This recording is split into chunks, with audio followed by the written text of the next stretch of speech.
Hello viewer, EricTheCarGuy here. Welcome, good to see you. Today in the shop we have a 1998-99 Acura RL. Honestly, there's very little difference between the 2 years. I don't know exactly which one it is. And it has come in with a check engine light. So let's go through the process of finding out why that check engine light is on and follow it through to the repair. It's gonna be awesome. Okay, I have verified that the check engine light is on in this car, and I'm showing this part of this because some of you may be confused. OBD2, for the most part, is located up under the dash, the DLC connector, the thing that you're going to plug your scanner into, except on this car. On this car, it gets a little tricky. TLs are also like this, of about this vintage, but you just pull out the ashtray, and then there's a little rubber plug. Let me get you a little light there. Yeah, see there's a little, there's a little rubber thing that you can just pull up here, and there's your DLC connector. So before you go traipsing all over the universe looking for it, it's stuffed underneath here, under the ashtray. As you can see, we're plugged in now. Turn the key on.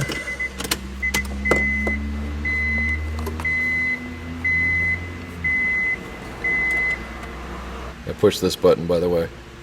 This one is like, give me the answer now. So when it comes up as the P0141. This is a very common code for the O2 sensor heater. I see these a lot, and basically what it means is the O2 sensor itself can still work and still function. However, they put heater circuits in these later model, this is the next generation after the single wire O2 sensor. So they started putting a ground on them, and they also, instead of them grounding through the exhaust system, they started doing that. In addition, they ran a heater element into the O2 sensor to heat it up, because O2 sensors work best when they're hot, above 600 degrees. So they run these little heaters inside these O2 sensors to get them heated up faster, so you can go into closed loop faster, so the engine actually is more efficient. Without this heater, it doesn't heat up as fast, but it does still work, but it does set this code. 9 times out of 10 when I see this, I just replace the O2 sensor, mainly because I see it so often, and those heater elements do go bad, and when they do, you get this code. However, it could still be a wiring issue or something like that, so it's worth just at least checking into it just to see what you're dealing with. Now, the O2 sensor on this vehicle in question that we're talking about is actually located coming out the back of the catalytic converter, right underneath this hump about here. In fact, the connector for this O2 sensor is underneath the passenger seat right here. We have to dig a little bit, but there it is right there. So this, it passes through the floor and connects right here.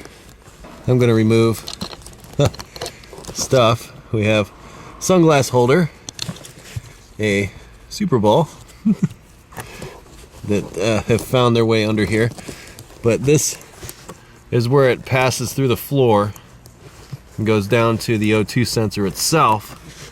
So this side is what we want to get. So I'm going to disconnect that.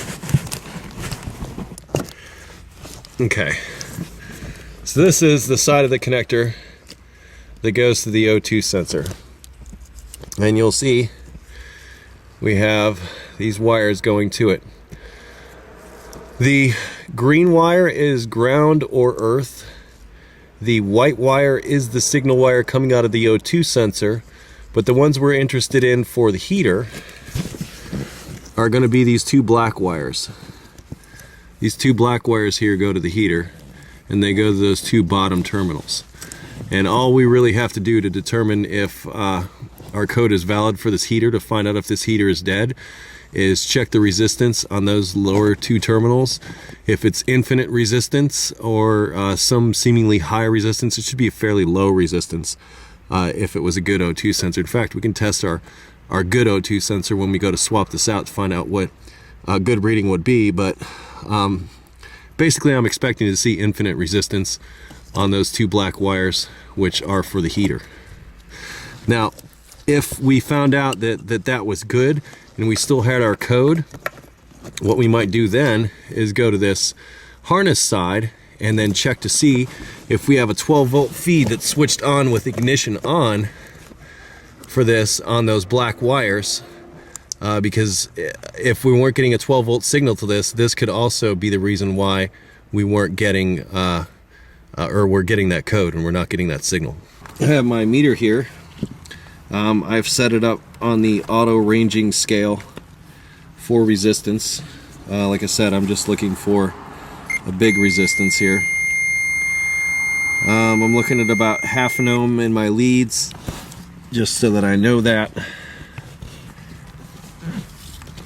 Move this closer to you so you can see it. But I'm going to be probing those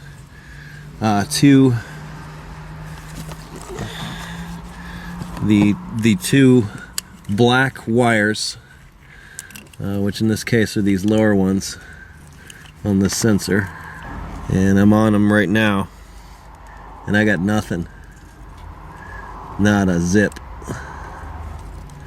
which is kind of what I expected to see, but you know, at least we're going through the trouble to verify it. So I'm in on those two terminals trying to check resistance in that heater circuit, and on those two black wires, those two pins for the black wires, I have nothing at all. So that means that my heater is dead in my O2 sensor, and I can replace it with confidence. On the other side of that rubber grommet in the floor there is this wire that goes underneath this shield, and the O2 sensor lives in the back of, this is the catalytic converter right here. And it's basically there to monitor catalytic converter efficiency, which is the reason why it's located here. I'm going to remove this cover and get in to that O2 sensor and see if I can break it loose. If I can break it loose, I'm home free. If I can't break it loose, well, then I'm going to have to get a little more creative. But for starters, let's remove this cover here so that we can get a little more slack in the wire, so that we can get, I have a special O2 sensor socket. You can see that little dent, that little divot up in here in the socket. That's actually to keep the wire in there. Now normally what I'll do without a socket like that is I'll just cut the wire at the top, and then I'll just use a regular 7/8 inch socket. But the reason I'm using my shorter one for this one is because there isn't enough clearance in here for that. So this little shorter setup is going to work out a lot better for this application. So as I said, I'm going to start by removing this cover.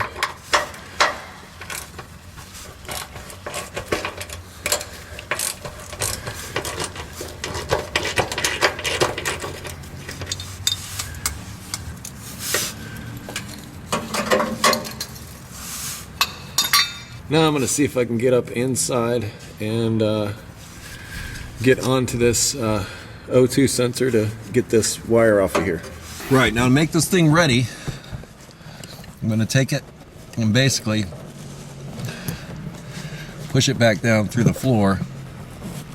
It's mostly a matter of overcoming this rubber grommet. Need to get a tool. There we go.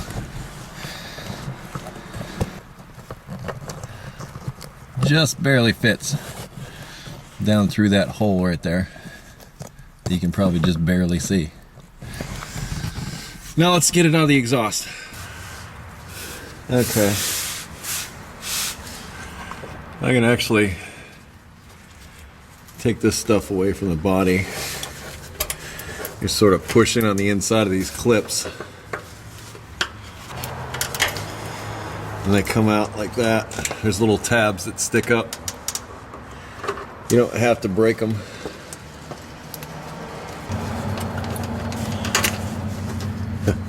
Just gonna cheat and do it that way. Alright. Now our wire's hanging loose all the way down.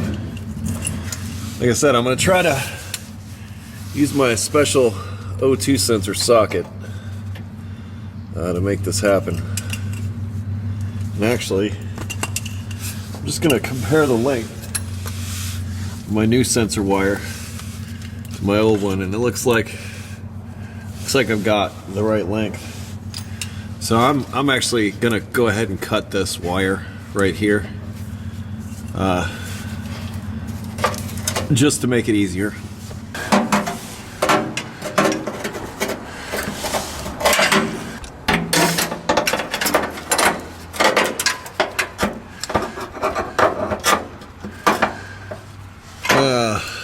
I really don't want to have to drop this exhaust.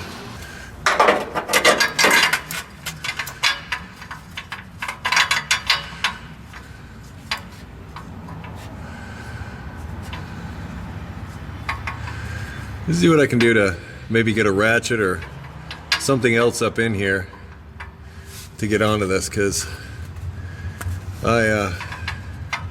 it's tight. And like I said, I don't want to have to drop the exhaust if I don't have to. All right, let's give you an update. Normally what I would do is take these fasteners loose and drop this whole catalytic converter down in order to get to this O2 sensor. But looking at these fasteners, it's quite possible I'd have to be buying a couple of fasteners in order to do that. I mean, I can drop this down quite a ways actually if I do that, but even with some heat, I don't have a lot of faith, especially in this guy right here, of coming back. I'm gonna have to replace those bolts. There's special bolts that I don't have, and it's late in the day and I can't get them. So what I'm gonna do instead is I'm gonna go down the entire exhaust system and take all of these mounts down, and I'm gonna see if I can drop that whole exhaust system down. And if I can do that and get it down far enough to where I can get clearance that way, well, then I'll be okay. Otherwise, I'm gonna have to come back up here and knock these guys loose. I'm gonna take a little bit of silicone spray and spray it where those mounts are. In my experience, it makes it real nice and easy to get these off of here.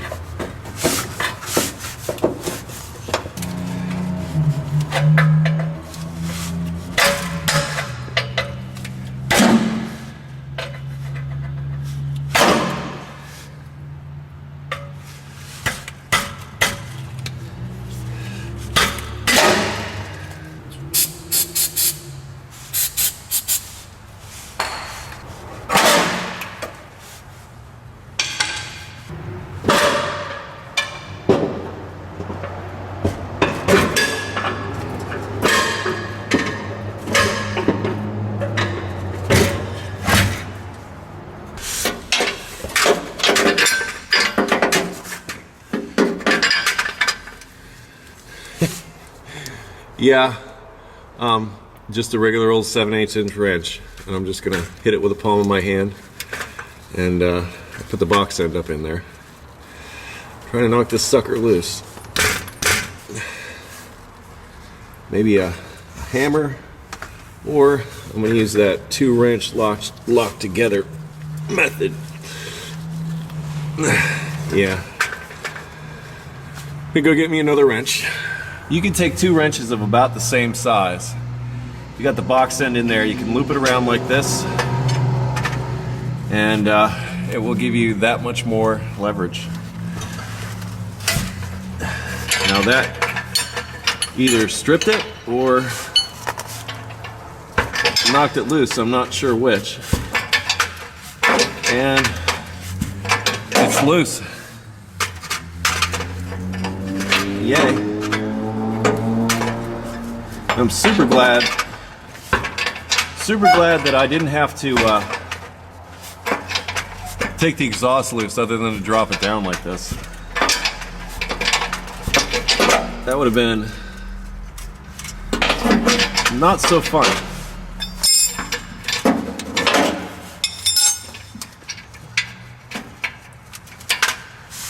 There we go.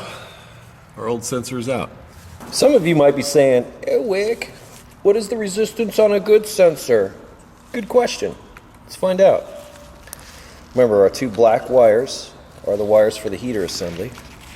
So if you want to know what it would be like if you were checking the resistance of a known good sensor,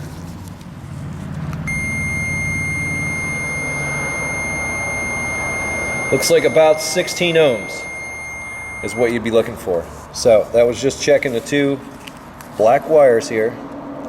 Just checking the continuity, and it comes up with about 16 ohms.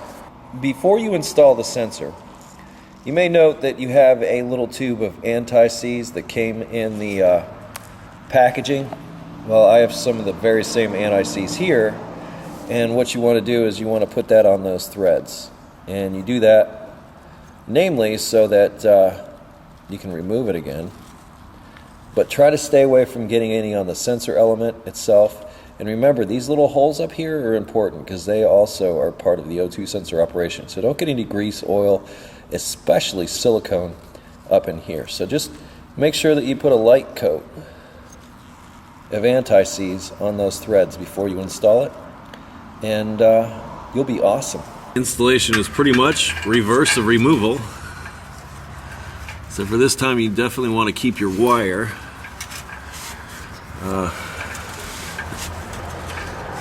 and you may find that wire, as you try to thread it in the hole, wants to do other things. Just try to remain calm. There we go. Now that we've got the thread started, we're in a much better place.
I think one more turn and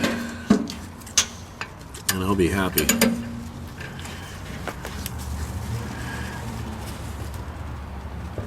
All right. I'm gonna call that on there. It's not coming off, it's not gonna leak. That's all I'm really concerned about. So, hard one, but one. The old harness, we have these clips that I'm going to install on the new harness. First, I'm going to take the grommet and put it up through the floor. And before I do that, to help with that, I'm going to spray it with a little bit of silicone spray. Rubber-like silicone, and I'm going to put it up through the access hole into the passenger compartment.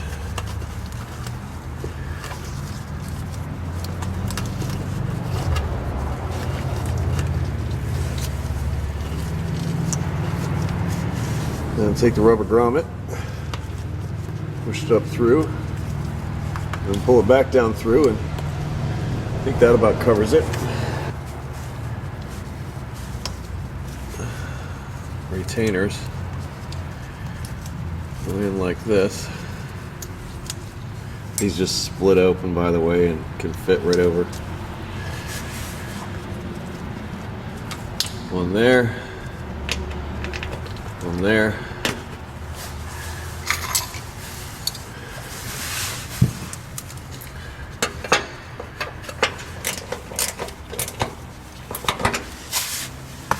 Right, now let's put our exhaust back up on its hangers. I'm gonna start at the back, work my way to the front. A little bit of silicone. It really makes all the difference. That just slid right on there. Same with that one. Made it that much easier.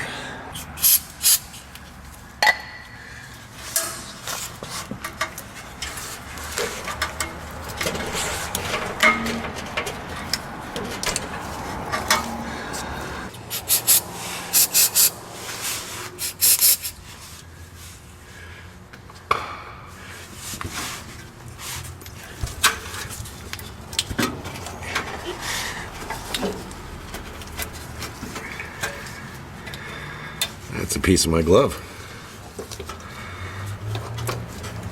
I may have to do this one the other way.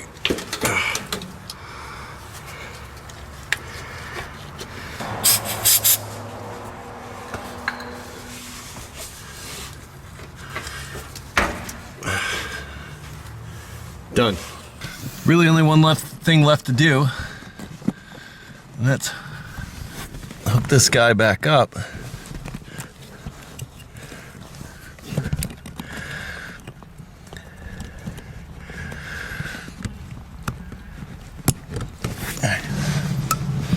There we go. Everything's all clipped back into place. It's all hidden. And reset the check engine light. We are done. All right, I have my scanner hooked back up.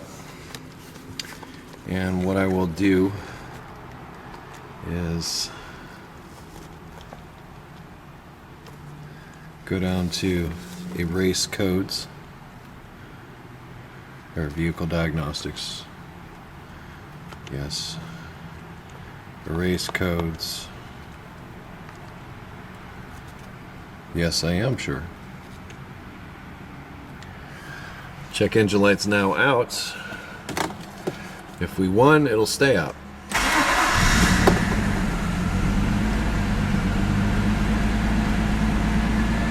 don't see it coming back on. This is where it would live. Let's wrap this one up. Right, a P0141 heated oxygen sensor failure. 9 times out of 10, you're going to need an oxygen sensor. In fact, it's rare that I see other problems, but it could be a wiring problem.